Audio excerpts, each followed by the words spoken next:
Welcome to the next video in this series where I show you the most efficient ways to perform any exercise so you can maximize your time in the gym. The cable overhead tricep extension doesn't get as much love as tricep pushdowns do. And that's a shame, since we have studies showing more triceps growth for the overhead extensions compared to the pushdowns. Both are great, and I'm going to show you how you can maximize the cable overhead tricep extension to get the most growth and benefits possible. Let's start with the setup. A lot of people do these standing and have the cable low, but there's a better way for these. Staggering your stance like this gives you the best stable position to perform from, and having your back foot out wider and further helps.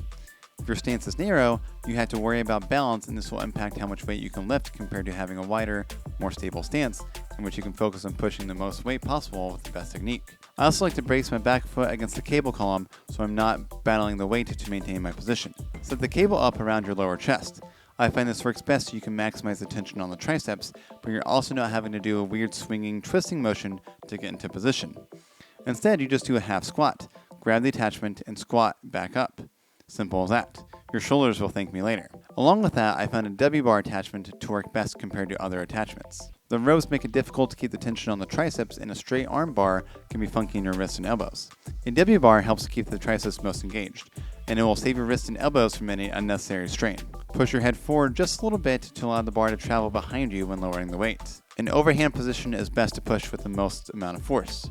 Since the triceps attach into the ulna and not the radius, they aren't affected by the position of your wrists, unlike the biceps that help supinate or turn the palms up. There's no benefit to doing these with an underhand grip, as you definitely can't apply as much force this way compared to an overhand grip. There's a tendency to flare the elbows out, so do your best to keep your elbows close to your head and point it forward to make sure the tension stays in the triceps, ensuring the lats or other muscles don't kick in. Keeping the natural curve in your low back, lean forward a little bit, about 20 to 30 degrees. This shifts more tension on your triceps when they are the most stretched. If your torso is upright, there wouldn't be as much tension in the triceps when they are fully stretched out compared to leaning forward.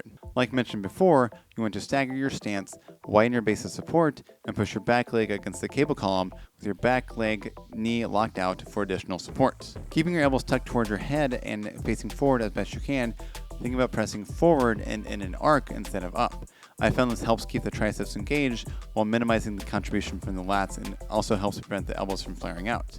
As mentioned before, I prefer using the W bar as this is more friendly on my elbows and wrists than a straight bar. And using a rope tends to cause the elbows to drift out to the side. Since the overhead cable tricep extension is very form focused, I like to do higher reps, sticking around the 10 to 15 rep range for 3 to 5 sets. Contrast that with something like a cable curl, which I'll get to later in the series, that can be rather difficult to screw up.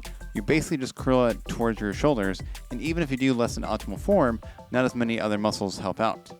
If you have any questions about the cable overhead tricep extension, leave a comment below and I'll do my best to answer you. Click like and subscribe if you found this video helpful, and I'll see you in the next one.